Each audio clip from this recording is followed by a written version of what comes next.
Theropods. Theropod. More theropods. Another theropod. The king of theropods. So what is a theropod? A theropod is generally a two-legged, meat-eating dinosaur. When you think of theropods, you think of a meat-eating dinosaur. Truthfully, you think of something like this. This isn't even a dinosaur. This is a stem mammal called Dimetrodon. Just because you think of prehistoric doesn't mean dinosaur. Before we continue, go to the comment section and tell me your favorite theropod. Then like, share, and subscribe while you're at it.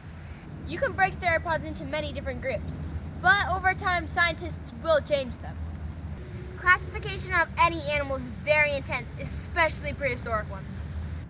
As of right now, we have the basal theropods, such as Herrerasaurus. We have the silophysoids, such as Silophysis. We also have the ceratosaurians, such as Ceratosaurus and Majungasaurus. And the carnivore bull, Carnotaurus himself.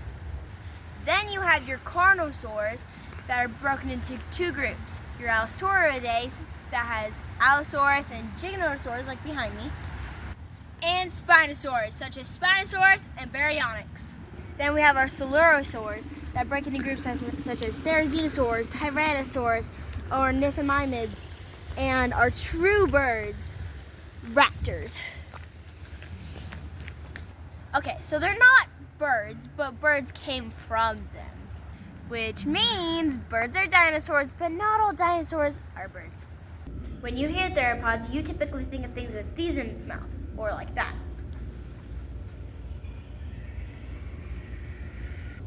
Some took on the role of herbivores, such as a Therizinosaurus. They were high-top browsers, so they'd reach up and grab their food with their massive claws. And then you have some who are possibly swamp grazers, such as Dinochirus. And you even have your fishing specialists, such as this Baryonyx that we mentioned earlier. Now, my personal favorite dinosaur is a Therizinosaurus, but I personally believe it was an omnivore, which means it still ate plants. Okay, so when it comes to theropod teeth, there are many different kinds, such as a spinosaur tooth is meant for catching, because it's round and meant for catching. Then we have the sharp, flatter ones that are meant for slicing, and then we have the T-Rex tooth that's meant for crushing. The strongest bite force out of the dinos that we know of so far. Spinosaurus, Lythronax, Giganotosaurus, and T-Rex. As I said before, theropods include modern birds such as, but let's just honor this awesome Archaeopteryx right here and Confuciornis. Now we're not going to dive into too much of raptors today because their grouping is very complicated, so we'll have to do another video on that later. But right now I want to jump to allosaurs. Out of other allosaurs like Carnotaurus, Carcharodontosaurus. Carcharodontosaurus, yes, that. Giganotosaurus. In Utah, we have two.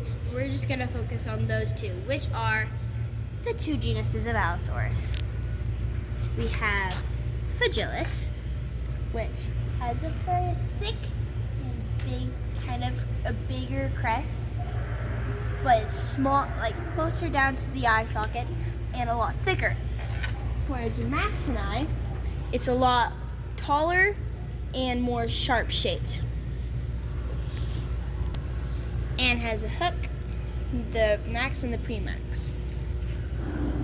Clearly, I'm excited to talk about Carnotaurus, so let's jump back into Abulosaurs. Here we have another Abulosaur. It is Majungasaurus.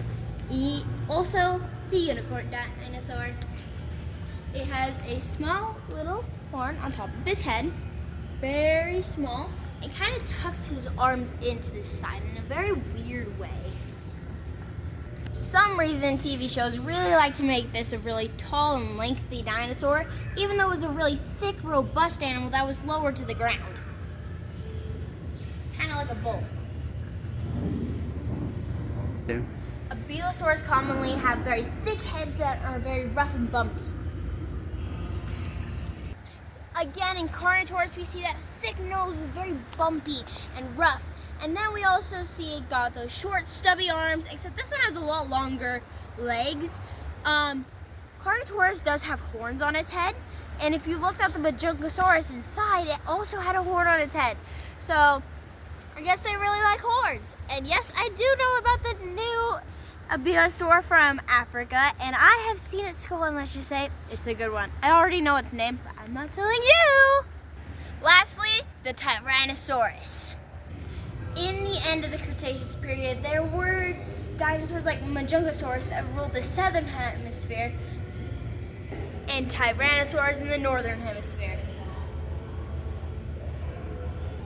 Okay, despite being not as tall or as long as some other carnivores in the Mesozoic, Tyrannosaurus rex was probably the biggest and the thickest and probably the smartest. Not all tyrannosaurs were huge, such as this Nanotyrannus.